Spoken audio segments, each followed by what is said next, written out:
332, el cual establece que el Estado es el propietario del subsuelo y los recursos naturales no renovables.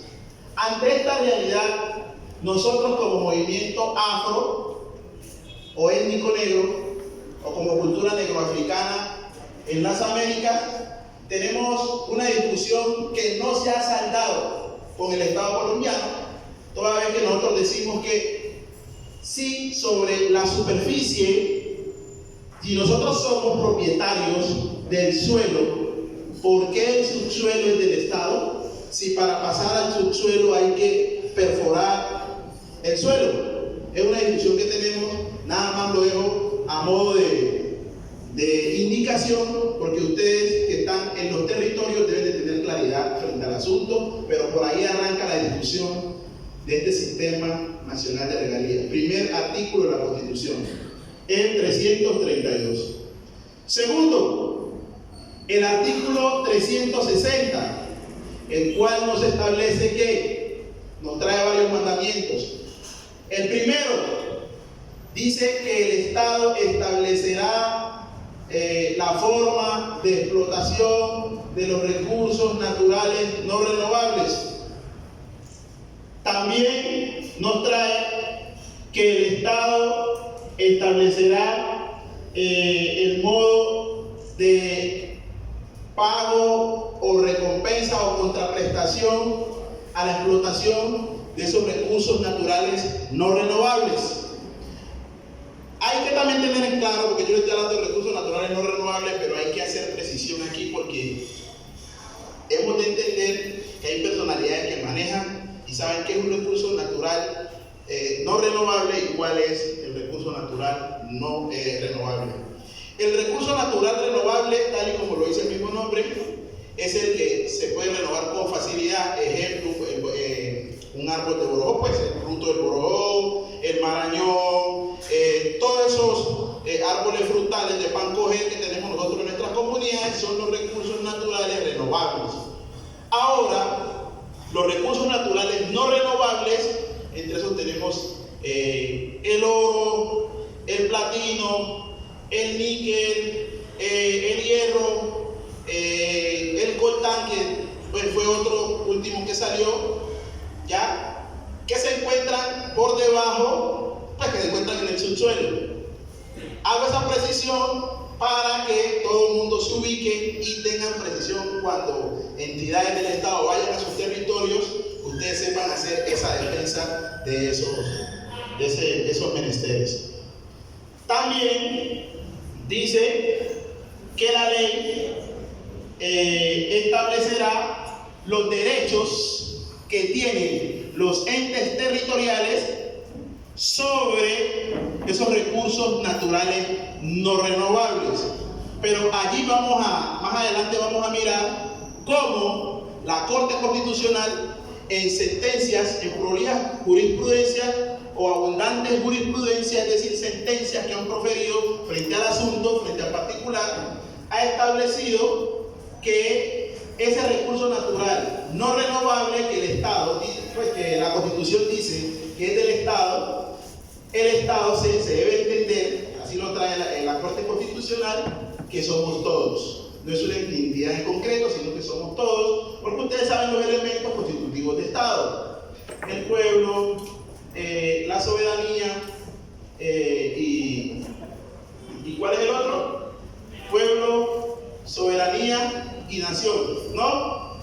Nación se debe entender como el elemento humano, como las personas que habitamos el territorio nacional. El pueblo, pues entendemos que es gran parte de ese poblamiento que hacen dichas personas en el entorno territorial. Y pues la soberanía, sabemos que la ejerce directamente el gobierno en cabeza de las autoridades que tenemos nosotros en el ordenamiento jurídico colombiano, que funcionan pues.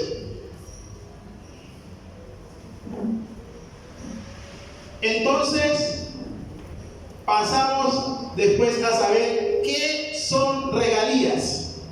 ¿Qué son las regalías? Las regalías, tal y como lo trae el artículo 360, es la contraprestación económica que surge por la explotación de ese recurso natural no renovable, y dice allí, tal y como les decía, el titular es el Estado. Pero Estado entendido como les acabo de entender, no una institución concreta, sino que el Estado somos todos, tal y como lo definió la Corte Constitucional en abundantes jurisprudencias y sentencias. Y allí mismo hacen esa salvedad porque el artículo anterior de la misma Constitución establecía que la norma debía establecer el derecho que tenían los entes territoriales frente a esos recursos, frente a la explotación de esos recursos naturales no renovables, y efectivamente en estas sentencias que señalo aquí, efectivamente la Corte desvirtúa eso y nada más dice que el hecho de ellos participar de la explotación que se realice, es decir, ser partícipe de esa justicia retributiva, es decir, si se explota ese recurso natural en su área territorial de un municipio, un departamento y demás, ellos por justicia retributiva que trae el mismo sistema de regalía deben de verse revertidos esos recursos que se explotan allá en esa comunidad, pero eso no le da la titularidad del derecho del recurso natural no renovable.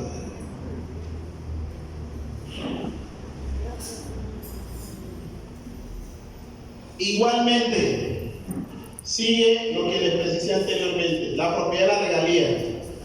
Aquí está la sentencia de la Corte, la cual establece que no es propiedad de nadie, sino entendido el Estado como todos. Hay precisión en eso. También hay que hacer una diferencia, compañeros, entre qué es regalías y qué es impuestos, porque se confunden los dos términos.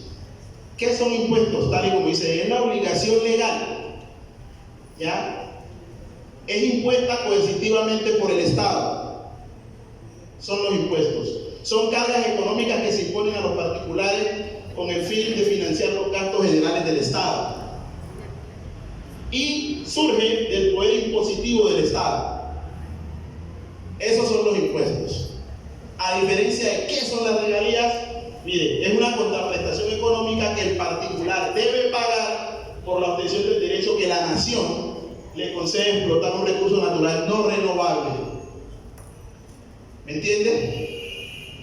Uno, si no se da la explotación del recurso natural, no hay obligatoriedad del pago, pero el otro, generalmente sí hay una ley que obliga a que se realice el pago. Se activa el Sistema Nacional de Regalías siempre y cuando hay un aprovechamiento de ese recurso natural no renovable. Sin embargo, si no existe, pues no. Y lo otro son ingresos públicos, pero carecen de naturaleza tributaria. Es decir, no es un tributo, no es un impuesto que la gente debe pagar, sino que efectivamente son ingresos públicos porque entendemos que ese bien es un bien colectivo y es de aprovechamiento bajo la lógica que dice la Corte Constitucional, que el propietario del Estado es de aprovechamiento general, porque esa riqueza que surge del suelo debe ser revertida en todo el pueblo de forma equitativa. Entonces, ahora nos seguimos aproximando. El artículo 361 de la Constitución Política Colombiana dice, nos manda que se debe crear un Fondo Nacional de Regalías. En ese Fondo Nacional de Regalías, ese dicho Fondo Nacional de Regalías debe tener varias funciones, las cuales son las siguientes que les voy a señalar aquí. Y generalmente se hace con los recursos que no son destinados o asignados a los entes territoriales entendidos de estos departamentos y municipios, los cuales tendrán las siguientes funciones. Primero, la promoción de la minería. Segundo, preservación del ambiente. Tercero, financiar proyectos regionales definidos como prioritarios en los planes nacionales de las respectivas entidades territoriales. Esto es clave, muchachos, es clave porque en la medida de que los planes nacionales de desarrollo, los planes departamentales de desarrollo y los municipales no guarden un vaso comunicante, y lo van a ver ahora, o no dialoguen, no conversen, vamos a mirar la imposibilidad de que esas líneas se puedan tener un aprovechamiento en impactos de proyectos de inversión que impacten positivamente a las comunidades. Más adelante lo vamos a ver. Porque si no existe eso, va a haber una imposibilidad de aprovechamiento de esos recursos de las comunidades. Porque generalmente lo que queda en el Plan Nacional de Desarrollo son ejes o líneas importantes a implementar en esos planes departamentales y municipales. Si no queda así, hay problema. Y dicho fondo y aprovechamiento de ese recurso natural no renovable establece que sin perjuicio, es decir, se debe de captar regalías en esos territorios, entendido entre territoriales, municipios, departamentos y demás, sin perjuicio de otros derechos que se pacten o sean objetos de contraprestación económica llamada regalía. ¿Por qué le hago esa precisión? Porque ahí es donde vamos nosotros como Consejo Comunitario, Recuartos y Cabildos Indígenas. Porque se debe entender que el ente territorial, bien sea municipio o departamento, en la zona rural, porque esa fue la visión de la Ley 70, en la zona rural hay un gran poblamiento de las autoridades étnicas. Si bien la ley nada más habla de municipios y departamentos, se debe entender que en esa área territorial, en carácter rural, viene el poblamiento de los consejos, o existe el poblamiento de consejos comunitarios y recuerdos indígenas. Y por eso la misma Constitución hace esa salvedad, sin perjuicio de otros derechos que sean objetos de concertación y de contraprestación económica, entendido regalías, o de pactos.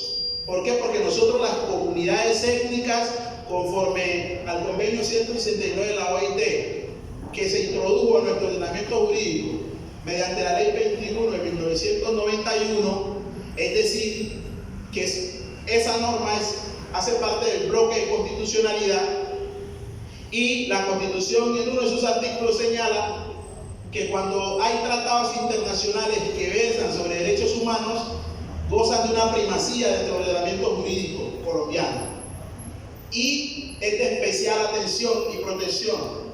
Por eso, cuando nosotros señalamos aquí y hacemos esa caracterización o diferenciación entre un ente territorial, municipio, departamento y las otras formas de organización que están incluidas dentro de esos municipios y esos departamentos por la misma relación campo-poblado que nos trae la Ley 70, es necesario concebirlo de esa manera para que haya un mayor nivel de interiorización del mensaje que se está transmitiendo.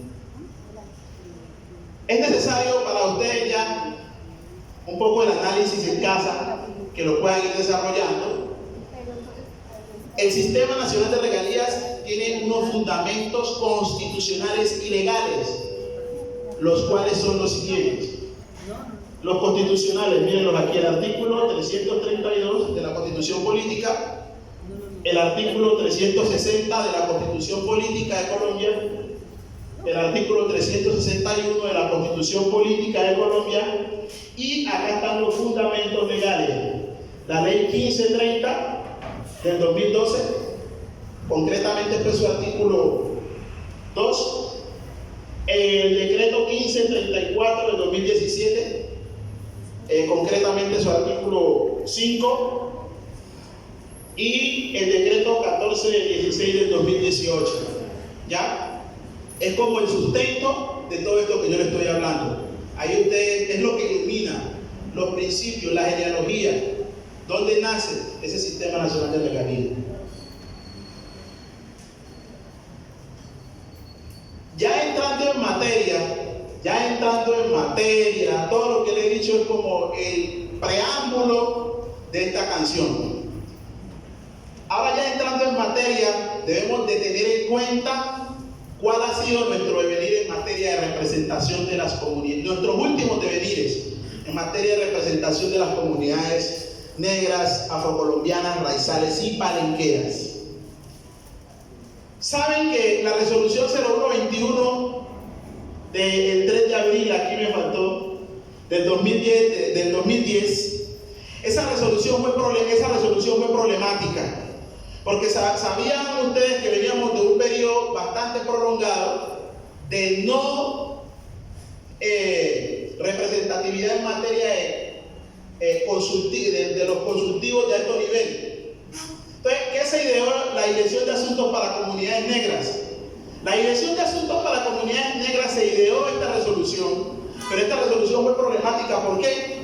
Porque nada más le daba derechos, o decía que nada más podían ser miembros de la consultiva de alto nivel los representantes legales o miembros de consejos comunitarios que tenían titulación colectiva de forma rural.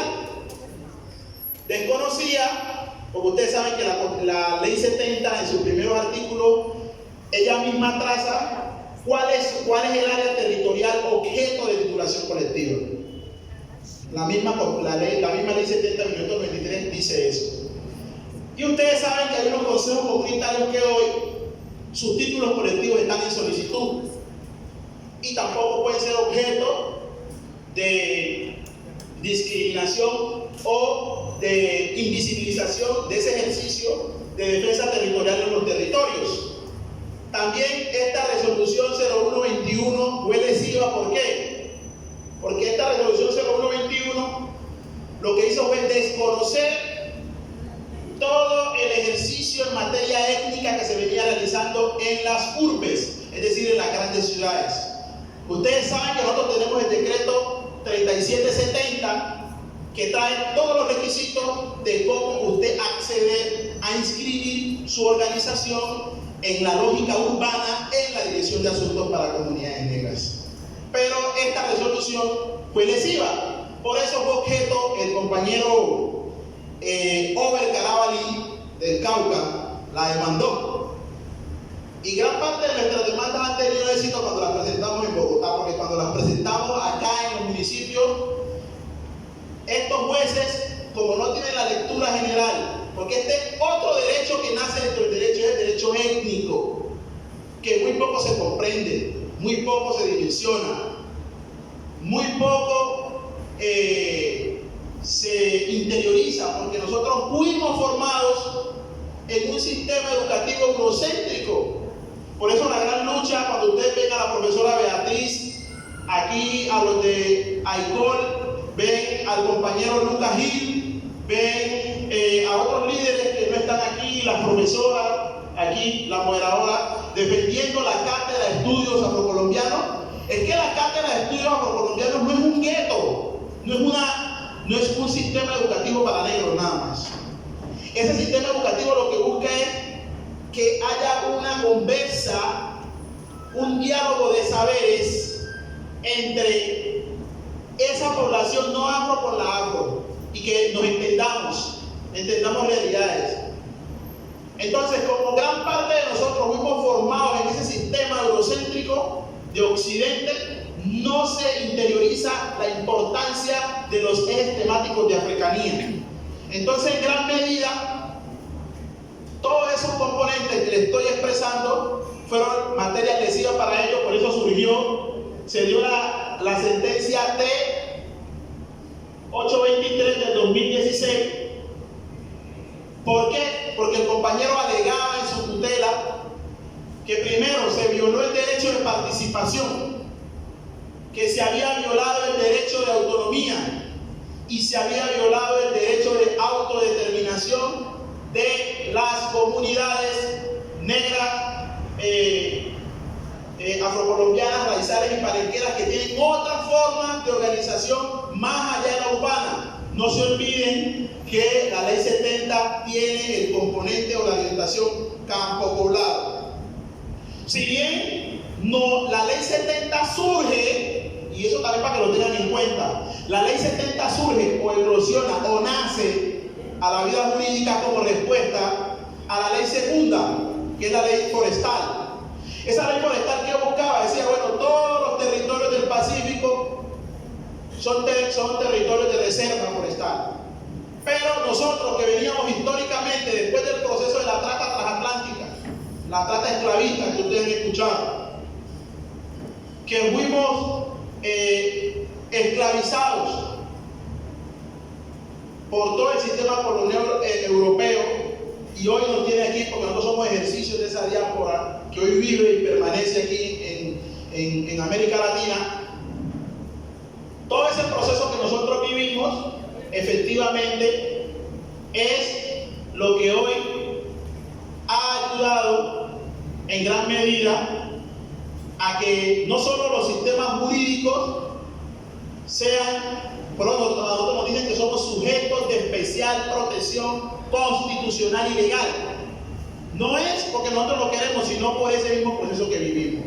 Entonces, cuando el compañero hace esa exigencia, la hizo porque nuestra forma de autodeterminarnos, nuestra forma de organizarnos, no estaba siendo condescendiente con esa visión de la resolución 0121. Entonces, la Corte Constitucional muy sabiamente, en esta sentencia, para que la busque, la sentencia T823 del 2012, establece eso y le da 6 meses a la Dirección de Asuntos para Comunidades Negras para que pueda hacer nuevas elecciones de consultivos de alto nivel en sus respectivos departamentos. Cuando ustedes también escuchan hablar de consultivos de alto nivel, pero él me habla de consultivos, ¿eso qué es? La ley 70, en uno de sus artículos, si no estoy mal, el 43, habla de la comisión consultiva de alto nivel. Búsquenlo, no preciso bien el artículo ahora, pero sí está en la ley 70. Establece que la comisión consultiva de alto nivel, ¿qué es lo que hace? Haga cuenta que es el órgano encargado de hacer control y vigilancia de que se cumplan los plasmados en la ley 70, concretamente eso. Esa es la labor que cumple la comisión consultiva de alto nivel. Pero después de que esta sentencia le da el mandato a la Dirección de Asuntos para Comunidades Negras, le dice: en 6 meses, señores, por favor, elijan esos consultivos de alto nivel, y no lo hacen, el pueblo negro, dentro de su leal saber y entender, se organiza. ¿Y qué dicen? Nosotros tenemos que entrar a un Congreso Nacional, el primer Congreso Nacional Autónomo del Pueblo Negro, Afrocolombiano, Raizal y Palenquero, el cual se llevó a cabo del 23 al 27 de agosto del 2013 en la ciudad de Quito. Muchos de ustedes fueron. Pero esa es la lógica, es la respuesta de un movimiento en razón de que el gobierno guarda silencio.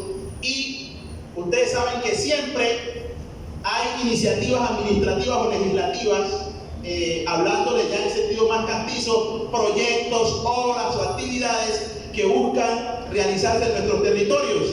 E inevitablemente debe haber un órgano que le haga seguimiento a que esos actos administrativos, esas iniciativas administrativas, esas iniciativas legislativas surtan todo un proceso de consulta previa, el consentimiento previo, libre e informado. ¿Por qué? Porque si no tiene ese consentimiento previo, libre e informado, cualquiera de ustedes, como consejo comunitario inscrito legalmente en la Dirección de Asuntos para Comunidades Negras, puede tutelar o puede demandar administrativamente por no haber surtido ese consentimiento previo, libre e informado. ¿Quién lo trae ese consentimiento previo, libre e informado? Vuelvo y le digo, el convenio 169 de la OIT, que se introdujo en el ordenamiento jurídico mediante la ley 21 de 1991. Entonces, ¿qué buscó ese Congreso? Ese Congreso buscaba trazar unas líneas en materia de protocolo de consulta previa, cómo debía ser nuestro proceso de apropiamiento o de aprovechamiento de nuestros recursos naturales renovables y no renovables, y otros ejes temáticos. ¿Y qué podemos decir? De ese Congreso rescatamos algo, y fue el protocolo de consulta. Ese protocolo de consulta, ¿quién lo reconoce? Todo eso que hicimos en Quito, ¿quién lo reconoce? Lo reconoce la misma Corte Constitucional en esta sentencia. La sentencia T576 del 2014. Esa sentencia, ¿qué hace? esa sentencia crea el espacio nacional de consulta previa. ¿Por qué? Porque el Estado no cumplió esto. Y se dio esto y estábamos esperando. Entonces se volvió la necesidad de volver a tutelar. Y efectivamente la Corte Constitucional dice no, es que hay proyectos, obras o actividades que se pretenden hacer en esas comunidades y si no hay consulta previa y si no hay un órgano elegido, pues efectivamente los derechos de las comunidades negras no se pueden ejercer. Es decir, tanto es fundamental el derecho para la vida para nosotros los humanos, como es un derecho fundamental o primigenio que le permite gozar de los demás derechos, la consulta previa para los consejos comunitarios y resguardos y cabildos indígenas.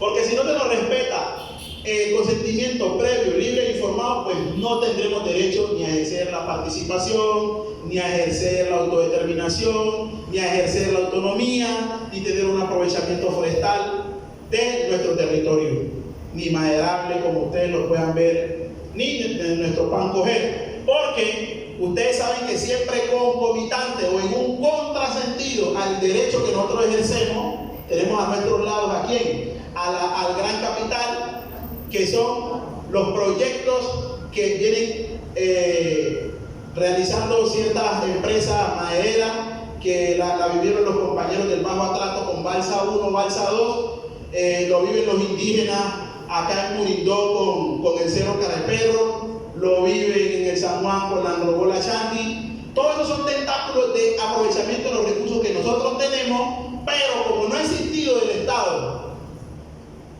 una reglamentación de la ley 70 que busque que no sea otro que se aproveche de nuestros recursos y no nosotros mismos, nos hemos vuelto guardadores de territorio.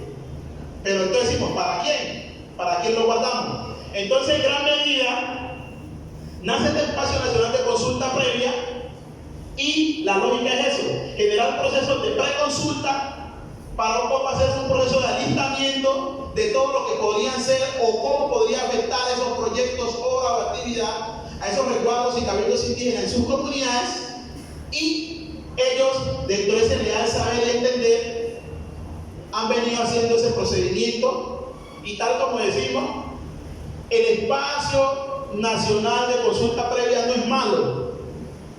No es malo, porque muchos de ustedes tendrán críticas al espacio. No es el espacio en sí como persona jurídica que nace en virtud de esta sentencia, sino que son personas naturales que componen esa persona jurídica. Es decir, representaciones del pueblo negro que se han vuelto funcionales a muchos intereses de los gobiernos de turno, y por eso hoy lo que está haciendo la profesora Beatriz Quesada aquí y las otras compañeras del Espacio Nacional de Consulta, que son miembros del Espacio Nacional de Consulta Previa, es nada más loable, es algo amigable con ustedes. ¿Por qué? Porque ellos están ejerciendo un derecho de representación de ustedes, pero ellos no se olvidan que ese derecho de representación nació por una participación que hicieron ustedes, materializada en el sufragio, en el voto que ustedes le dieron a ellos al elegirlos. Y entonces ellos, ¿qué hacen? Antes de tomar una decisión frente a este nuevo proyecto de ley que les ha presentado el gobierno nacional para ser objeto de preconsulta y de alistamiento en las comunidades, porque esto va a impactar a nuestras comunidades, bien sea positivo o negativamente, ellos han tenido a bien traerles esto a ustedes para que ustedes lo conozcan, y con estos elementos ustedes puedan determinar el qué hacer frente a este proyecto que el gobierno ha tenido a bien presentar. Entonces,